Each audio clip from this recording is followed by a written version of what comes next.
My name is Father Bernard Olszewski. I'm a Polish boy. And I'm originally from New Jersey, but am now a priest in the Diocese of St. George's in Grenada, in the Western Caribbean. Except I live in Buffalo, New York.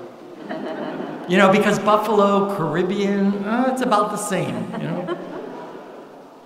Now, I live in Buffalo because it's from there that I travel every weekend to a different parish in order to preach on behalf of the poorest of the poor served by Cross Catholic Outreach. It is on their behalf that I'm at St. Theresa this weekend. I'd like to thank Father Phil very much for his kind invitation to allow us to be here yet once again. Today we bring our liturgical year to a conclusion. And we do so by celebrating the feast of Christ, the Universal King. And it's odd that we do so because this was a title that Jesus himself shied away from and never claimed for himself. The closest we get is in that question from Pilate, "Are you a king?" And Jesus saying, "My kingdom is not of this world." And so if this is a title that Jesus did not adopt, what should we learn from this feast?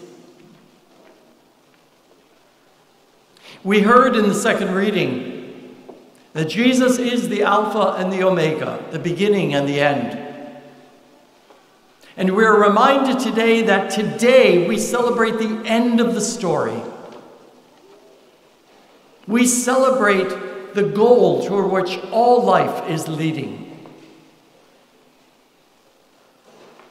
The philosopher Gabriel Marcel wrote, "Life is a mystery to be lived, not a problem to be solved." And today we are given the key to the mystery. For we are on a journey for the completion of the world, because God created the perfect kingdom. As we are reminded in the preface for today's liturgy, it is a kingdom of truth and life, a kingdom of holiness and grace, a kingdom of justice and love and peace. But we were part of that. And at some point we thought we knew better than God. And sin entered the world. And suddenly the world was fractured. But God sent his only Son as one like us in all things but sin, so that we could see in Jesus how we are to live. In the death and resurrection of Jesus, God righted this world once again and set it on its proper course. And today Jesus tells us where we are headed. For he is, as proclaimed in the first reading, the Son of Man. Not a mysterious title. He is one like us. And he started as a baby held in his mother's arms and grew into the fullness of his mission of the Father. And so it is for us. Because the important question that Pilate asks Jesus is, "What have you done that your own people brought you here?" But Pilate would not understand. For the answer to that question is that Jesus went into the very depths of his being and gave everything over to the will of the Father. He became a companion to the poor. He became a companion to all of those who suffered and were moved aside. He proclaimed a journey by which we are to reach into the depths of our being and be willing to give of our very selves to capture that pearl of fine price. To be the mustard seed, to be the Good Samaritan. Because Jesus left each and every one of us with the question, Am I your king, or have you chosen another? And today, we as the people of God affirm that Jesus is indeed our king, and therefore it calls for us to live the life of Jesus himself. Service to one another in any way that God might require it of us. Until this world is completely transformed back into that kingdom of glory and love and peace. And together as a family, we can walk into the fulfillment of that kingdom in heaven forever. Cross Catholic Outreach was founded as an agent of change to bring about God's kingdom in the world. We can't cure world poverty. Jesus told us, the poor you will always have with you. But never did I hear Jesus say, oh well, that's okay. He reached out to the widow and the orphan, the blind, the lame, the leper, the public sinner, everyone pushed off to the sides, told, you don't count, you're not worth it. And because Jesus embraced them in his love, he changed their lives, and that's what you and I must do for our sisters and brothers. Cross Catholic Outreach begins with a simple idea. If you want to know what the poor need, ask them. Then look for ways to meet those needs.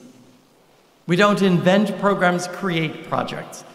We're in long-term partnerships with bishops and priests, religious and laity, missionaries in the world who are doing great things, but they need the help of people like you and me to make that work possible and hopefully take it to the next level where we can actually break the cycle of poverty that has kept people enslaved for generation after generation for no other reason except they happen to have been born there.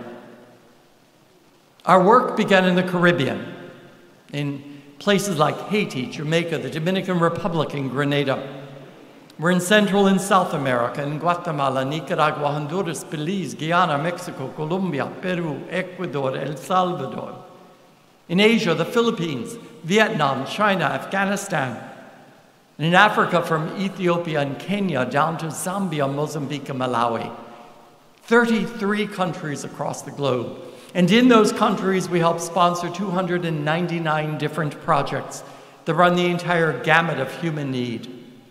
Hospitals, clinics, medical distribution centers, building schools, scholarships so children can go to those schools, orphanages, homes for the aged, homes for children with special needs, microloans for families to begin businesses, agricultural projects so whole villages can increase the yield of the land, and vocational and trade centers so young men and women can learn a skill, get a job, break the cycle.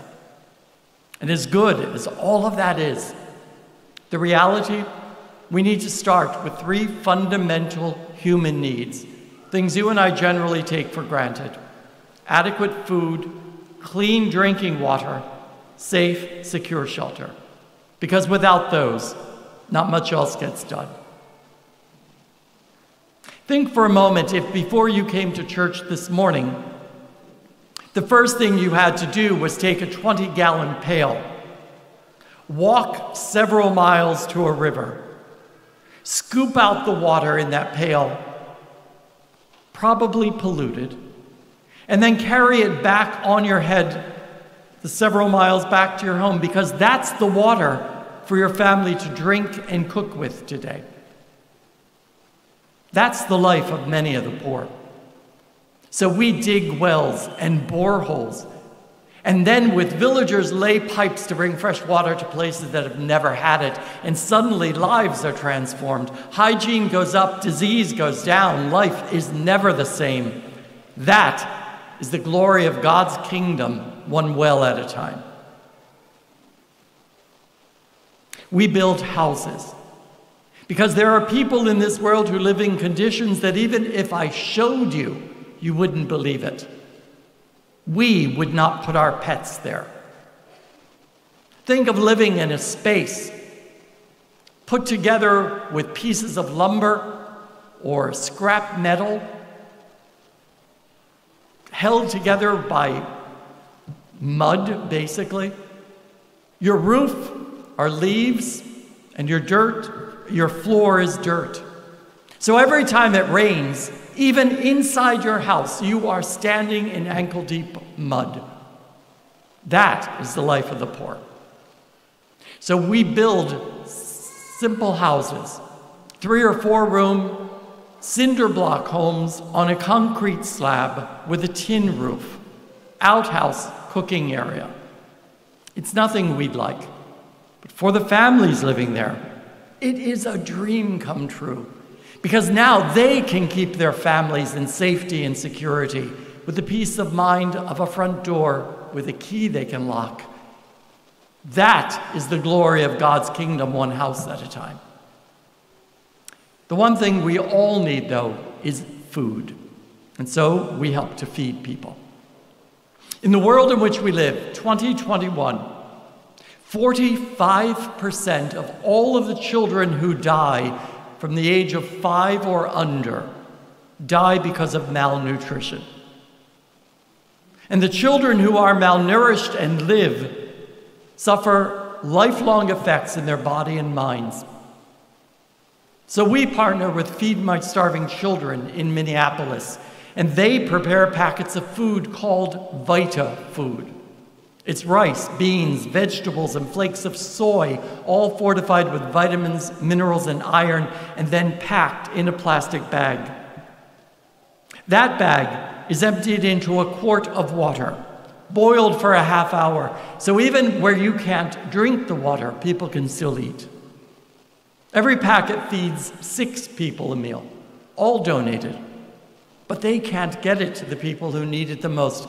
We can, through our network of partners. When we send a 40-foot shipping container of Vita Food to a country, we are able to feed 272,000 people a meal. In Central America, that cost about $10,000 to ship. So for $10,000, we can feed almost 300,000. That is loaves and fishes. Last year, we fed over 24 million people. But as we did, I know millions still went without. I know that in the world today, parents are having to make a choice. And their choice? Which of the children will be able to eat today? Because they don't have food for all of them. I always think of that when I see the children going out for children's liturgy. Who would want to have to choose which of those children could eat today? No parent should ever have to do that. Mothers in Haiti started their day making what they call good bread. Well, I'll tell you right now, it's not good, and it's not bread. They scrape up dirt, mix it with a little bit of shortening, a few sprinkles of salt, and then it's baked in the sun. When a child cries out in the pangs of hunger, a mother has nothing. Dried mud cakes are dinner, because at least it is something in the stomach. 8 years ago, the village of Zacapa in Guatemala, a young lady was brought to Sister Vitalina at the Hope for Life Center. The 5th of 7 children, her mother's deceased, father a subsistence farmer, and he does his best. But when his daughter Maritza was brought to Sister at the age of 14, she weighed exactly 19 pounds. Her 6 brothers had to eat first because they had to work the farm. Through the grace of God, the love of Sister, and the care she's provided these last 8 years, I'm happy to say that in her way, Maritza is thriving. And that is the glory of God's kingdom, one child at a time. We are all called to be prophets, baptized into the life of Jesus, who is priest, prophet, king. We are the prophets of the gospel. Some are called to be prophets and to give by going, missionaries. But most of us, we're called to go by giving. Thoughts, prayers, resources, to change the world into God's kingdom. Today, there's no collection for Cross Catholic Outreach, but I do ask your help. If you look at the ends of the pews or in the centers, you will see that there are brochures. And what I'm asking is you share those down so that every household might be able to take one home. Because I'm asking you to do three things. First one, read it, because it reminds you who we are, shows you some of the information about us, but most importantly explains how we can work miracles. Because we work collaboratively and directly, and because 95% of our resources go directly to the poor, we do work miracles. $35 will feed 233 children. $75 is life-saving medicine for a child like Maritza. $250, that's a family beginning a business raising chickens. $500, you just purchase the pump to deliver fresh water. For $2,500, we can begin building one of those homes so a family can live in safety. Please read it. Secondly, I ask for prayers. Don't pray for the poor. Please pray with the poor. Because they who have nothing trust in God completely. If we could learn to pray as they do, we could change the world. Join your prayers with the poor, that poverty be addressed. Last thing, can you be part of the solution offered by Cross Catholic through a donation? To do that's rather simple, because the top half of the brochure tears off. The bottom half is your mailer. In it, you place a check made out to Cross Catholic. You could also use credit or debit card, PayPal. Call the 800 number. Go to our website, crosscatholic.org/outreach.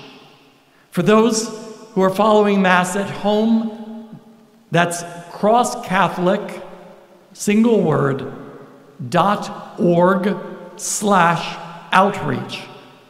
If you go to our webpage, first thing you'll see is a Christmas catalog, ways in which you can share your abundance with the poor in very specific ways. So I'd urge you to look at that. And because we are in the year 2021, you can also text. You text the word blessings, BLESSINGS, to the number 474747. Takes you to a landing page, and you can make your donation right on the phone. If you're using this, simply seal it, drop it in the mail, you're good to go. Miracles happen. If you are thinking, ooh, I should do something, but you're afraid this brochure will get lost, have no fear. I'll be in the narthex right after Mass. I'd be happy to take it from you, and I will put those together, send it off tomorrow. I stand before you as a beggar, not for me, for the poorest of the poor, whose faces you don't see and voices you don't hear. Because I do know, at the end of time, when we celebrate the Omega, Jesus will ask us, when I was hungry, did you feed me? Thirsty, did you give me clean water? When I needed training or medicine, education, a house, did you help me? And if we can say, yes, Lord, I did that for the least of my sisters and brothers, I did that for you. Jesus will say, my friend, come into the glory of heaven forever. On behalf of the poorest of the poor, whose privilege it is for me to be their voice for you today, thank you.